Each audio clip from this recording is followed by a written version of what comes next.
तो good evening to all. आज का अपना टॉपिक है Ryle's tube that is called as NG tube insertion. My name is Mister Akshay शेगोकर।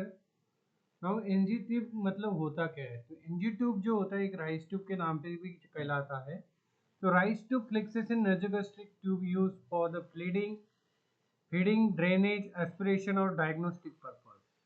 It is pass through, मतलब ये जो ट्यूब है ये अपन किस लिए यूज करता है? तो पेशेंट के नाक से अपन यूज डालता है कहाँ तक? तो ईसोफेगस तक। हाँ, down the oesophagus into the stomach. कहाँ पे? तो स्टमक में। मतलब कैसे? तो नाक से अपन इंसर्ट करेंगे, कहाँ जाएंगे? ईसोफेगस थ्रू स्टमक तक। तो क्यों डालते हैं, इसका यूज क्यों करते हैं? तो पेशेंट के फीडिंग देने के लिए, ड्रेनेज निकालने के लिए, एस्पिरेशन करने के लिए और डायग्नोस्टिक पर्पस के लिए अपन आरटी ट्यूब इंसर्शन करता है। इसका इंडिकेशन क्या है? तो गैस्ट्रिक एस्पिरेशन फॉर कंटेंट, जैसे पॉइजनिंग वगैरह लिया है, पेशेंट ब्लीडिंग हो रहा है, तो ये जो गैस्ट्रिक कंटेंट है उसको बाहर निकालने के लिए, पेट से बाहर निकालने के लिए भी अपन क्या करते हैं? राइस ट्यूब डालता है। Then feeding of the patient unable to swallow, जो पेशेंट खुद से खाना नहीं खा सकता है, डिफिकल्टी हो रहा है, तो उस पेशेंट को भी अपन क्या करते हैं? राइस ट्यूब डालते हैं, जेनेकरून अपन एक्सटर्नल थ्रू क्या करते हैं? अपन फीडिंग देते हैं। जैसे कोमा पेशेंट हो गया, स्ट्रोक पेशेंट हो गया, या सर्जरी हुई है ऐसे पेशेंट को। Then decompression of the stomach, intestinal obstruction जब होता है तभी अपन करते हैं। देन डायग्नोस्टिक पर्सन, जैसे अपन को सैंपल वगैरह कलेक्ट करना है, पीएच टेस्टिंग करना है, तो भी आपको राइस ट्यूब डालना ही है। देन एक कॉन्ट्रा इंडिकेशन, अपन कब राइस ट्यूब इंसर्ट नहीं कर सकते हैं? तो बेसिस ऑफ स्कल फ्रैक्चर हो गया है तो अपन नहीं कर सकते, सीवियर फेशियल ट्रोमा है तो नहीं कर सकते, इसोफेजियल स्ट्रक्चर है या रिसेंटली नेजल इसोफेजियल सर्जरी हुई है तो अपन राइस ट्यूब इंसर्शन नहीं कर सकते, क्योंकि ये बहुत डिफिकल्ट हो जाता है।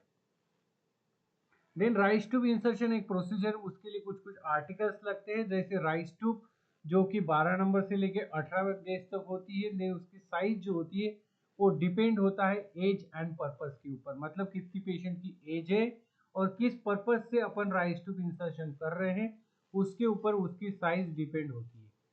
Then lubricant jelly that is water basis, syringe 50 ml for aspiration or air freshen, then glass of water if patient is conscious, then gloves, apron, mask or adhesive tape. Then procedure, तो procedure कोई भी procedure आप करते हैं तो सबसे पहले क्या करते हैं? उसका प्रिपरेशन करना पड़ता है। तो प्रिपरेशन में क्या क्या आएगा? तो explain the procedure to the patient and obtain concern. ठीक है, कोई भी प्रोसीजर आप कर रहे हो तो पेशेंट का सपोर्ट और सहयोग चाहिए, तो उसके लिए आप क्या करते हैं? पेशेंट को पहले और उसका कॉन्फिडेंस गेन करने के लिए पेशेंट को पहले प्रोसीजर आप एक्सप्लेन करते हैं। देन एक्सप्लेन करने के बाद उससे परमिशन लेते हैं, वो भी रिटर्न। ठीक है, तो उस फॉर्म को बोलते हैं कंसेंट फॉर्म। देन उसके बाद आप हैंड वॉश करते हैं, ग्लोव्स पहनते हैं। Then place the patient high Fowler position. ये पूछा जाता है एग्जाम में कि जब आरटी इंसर्शन करते हैं तो कौन सी पोजीशन आप देते हैं पेशेंट को? तो high Fowler position, sitting upright up to 45 to 90 degree. Then उसके बाद उसका मेजरमेंट करते हैं ट्यूब का, क्योंकि अपना अंदाज ही पता चले कि कितना सेंटीमीटर अपन को अंदाज जाना है। जैसे 126 से ऐसे कुछ रहता ही है, तो भी एग्जैक्ट मेजरमेंट के लिए अपन को क्या करना है? टिप ऑफ द नोज से लेके ईयर लोब तक, यानी ईयर लोब से लेके इपिजिस्टिव टर्नम तक आपको जितना भी मेजरमेंट आता है सेंटीमीटर, तो उतना आपको इंसर्ट करना है।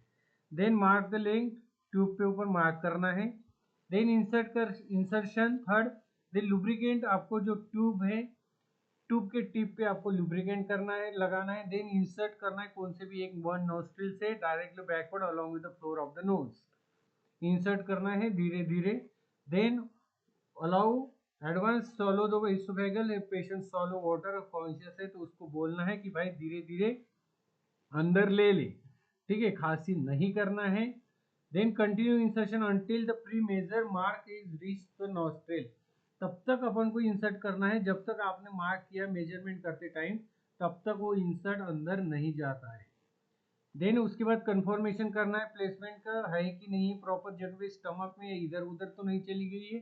तो इसके लिए क्या करता है? एस्पिरेट गैस्ट्रिक कंटेंट, तो एस्पिरेट करना है आपको, आ रहा है तो ठीक है, अदरवाइज आपको साउंड सुनना है। अदरवाइज साउंड तो अभी बहुत सारा बंद हो चुका है क्योंकि एयर चली जाती है, तो आप डायरेक्ट एक्सरे कर सकते हैं। देन उसके बाद आपको पता चल गया कि कन्फर्म प्ले जो आरटी फीड है या सॉरी कन्फर्म आरटी जो है वो स्टमक में ही है, तो देन उसके बाद उसको सिक्योर करना है। सिक्योर करने के लिए आपको क्या करना है, नोज से एडहेसिव टेप लगा के ट्यूब को फिक्स करना है। देन कनेक्ट करना है फीडिंग से ड्रेनेज बैग और keep the clamp as order.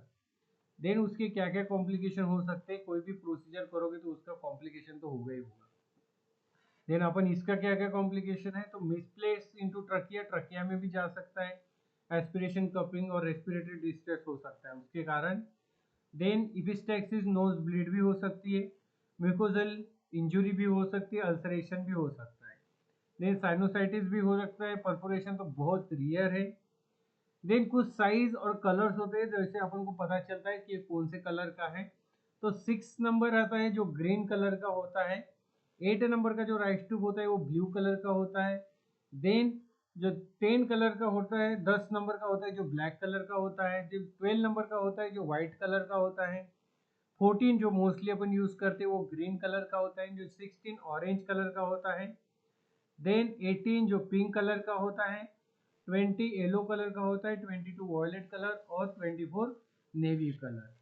ठीक है, थैंक यू सो मच। यही था आज अपना टॉपिक। ऐसी टॉपिक बनने रहने के लिए अक्षय शोकर यूट्यूब चैनल को आप subscribe, like and share and comments कर सकते हैं। कुछ प्रॉब्लम हो, कुछ भी दिक्कत जा रही हो तो आप कमेंट सेक्शन में पूछ सकते हैं। Thank you.